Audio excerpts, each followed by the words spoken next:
Just a handful of years ago, this Lancer SE would have been a pretty cool contender in its category. Today, in 2013, it's like taking a trip back to the Soviet Union. Everything's a generation behind, from another era. Let's drive this 2013 Lancer SE and check the tech, or at least the places where it should be.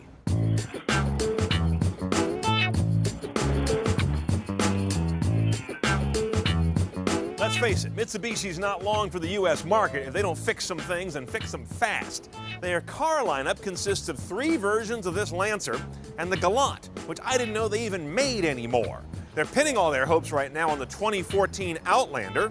Meanwhile, we've got this Lancer in kind of mid-trim to show us where the company's gone stale on the vine the last couple of years. Now, inside the Lancer, the first thing you're struck by, and I mean struck by, are the acres of bad plastic. More than you'll see anywhere this side of a recycling plant. Hard, bad finishes that don't really gap well. Gah. Brings us to this head unit that is right out of the 80s. AM, FM, single CD, and an orange dot matrix display. Functional, yes, but just barely. That's bass. We've upgraded, as you can see, to the Rockford Fosgate audio system, 710 watts. That also rolls in 6 CD player, like anybody cares about that anymore. Huge old sub in the trunk. You see our aux jacks are down there. Infuriatingly, they are a pair of RCAs, which I've heard from a lot of you about, saying, why RCAs? Give me an aux mini, that's what I always have.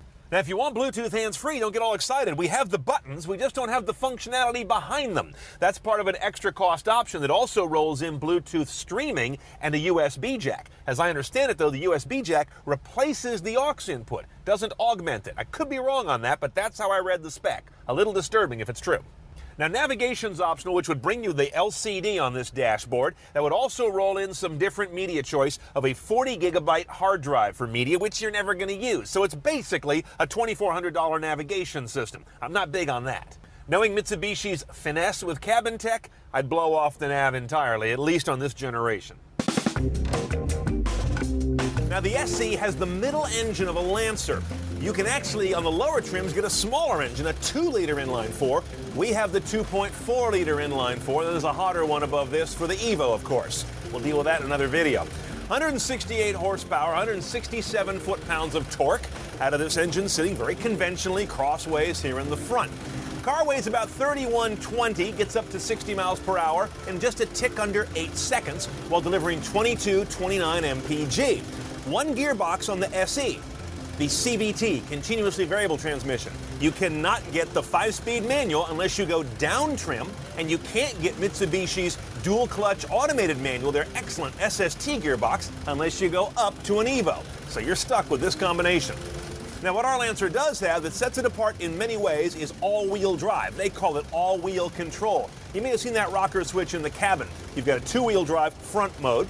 You've got an automatically managed all-wheel drive mode or an all-wheel drive lock mode, putting it into the more serious realm for those of you that live in serious weather.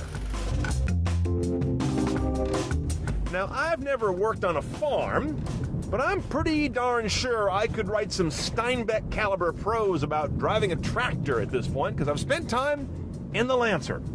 This SE has a coarse harshness about it that's coming in from both road vibration as well as from this engine that makes some horrible noises. It's not a pleasant experience.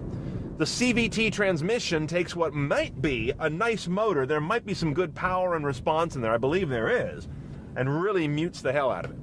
Now, the all-wheel drive, as I mentioned, is a bonus on this vehicle. It's one of its strong selling points. Unfortunately, it's April in San Francisco. I don't have any way to really put it to a test, so we'll take the word of many, many owners who've attested that it's a great system to have at a really good price. So there's not a whole lot as the takeaway from this car, except that it's one of the last econo boxes that is still an econo box.